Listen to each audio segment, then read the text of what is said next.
ini yang saatnya sedang menjabat sebagai wakil ketua DPRK Nagaraya.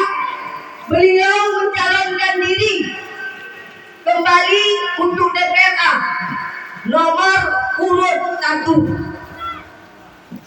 Beliau sudah berbakti 5 tahun, gak terbukti di Nagaraya. Visi misi beliau dan getahnya mendung yang gak disirat. Yang pun mengagama, mengadab dan mengadab. Bangga kamu pegang beliau. Leningan ayah sangat disayangkan.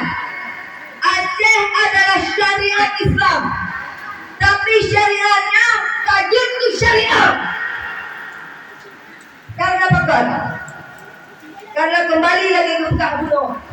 Tak pilih pemimpin yang tidak berbobot. Tak pilih pemimpin yang berdasarkan dengan kata haram. Lentuan sebagai selektif. Len halapai. Bupuji bihalapai. Nama mana halapai. Tapi sipu yang boleh pegang orangnya. Menyakan nasirah. Mensapukan merasa. Tidak silap. Bimbingan ayah. Pulau tunggu pegang itu pegang. Menyakan ilham. Menyakan ratu gak. Penjut naga kau. Tapi bimbingan ayah kalau bersadar. Tanya bangsa Aceh. Yang lagi memperjuangkan bangsa Acehnya adalah partai lokal, partai bangsa Aceh. Mau? Tanya hanya tunduk gede. Karena partai lokalnya adalah partai yang terbentuk oleh rakyat Aceh. Jadi berharap dari kader-kader Silati, bekna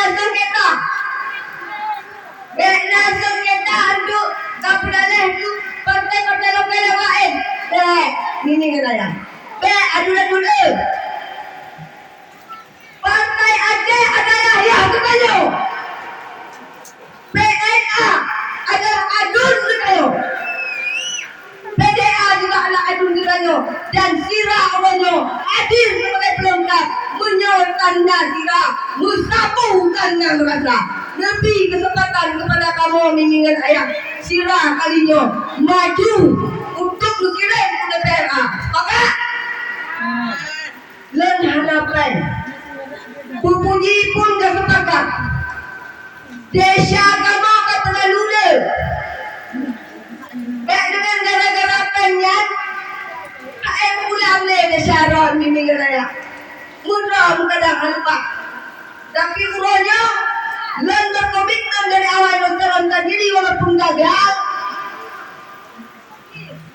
Len berkomitmen. Kalau Republik Indonesia belum mampu menyerahkan 70% kepada bangsa Aceh, maka orangnya apabila len ke anggota legislatif Dubai bersedia tanda tangan di atas materai, len serahkan ke kilo 70% untuk rakyat Aceh. Yang pernah belum tanda tangan fakta integritas. Urangnya len hadapan untuk lebih. Tapi insya Allah akan memperjuangkan bangsa Acehnya semampu len atas kehendak Allah. Lelaki bagi bimbingan ayah kalinya menunjuk kesempatan kepada kamu partai sirah. Memberi peluang kepada kamu partai lokalnya untuk bisa memenuhi parlemen baik di DPRK maupun di DPRA. Dan sepakat? Alhamdulillahirabbil alamin. Mungkin untuk kalinya mohon bantang nilai yang belum sampaikan. Kali-kali yang lain akan dalam pertemuan mungkin akan lebih cerah bekah antara bangsa Acehnya. Dan salam dari Ibu Puji Hasini kepada Ulun Ron Mandum karena hadir beliau keluar dinas, beliau menjabat saatnya dari Jakarta disampaikan ke ulun Bandung, insyaallah nanti kau akan hadir. Assalamualaikum warahmatullahi wabarakatuh. Nan salam dari Godan. Ya. Beliau nomor urut perwakilan dari Nagaraya untuk DPRA dan Partai Gerindra. Ulun Tuhan nomor urut 8 perwakilan dari Aceh Barat. Dari Aceh Barat di kami. Dari Nagaraya kami. Ya, si berangkat sopi dan antara kamu yang akan beronyo, yang diserahkan ke ulun ron. Cahaya galak pilih. Yang penting Indonesia dari nomor 20 dan Indonesia dari partai lokal. Sepakat? Alhamdulillah. Allah guna bentang yang dilolong sampaikan. Aku dan turun, kemudian ada salah kata-kata, ada maaf. Ada maaf. Alhamdulillah.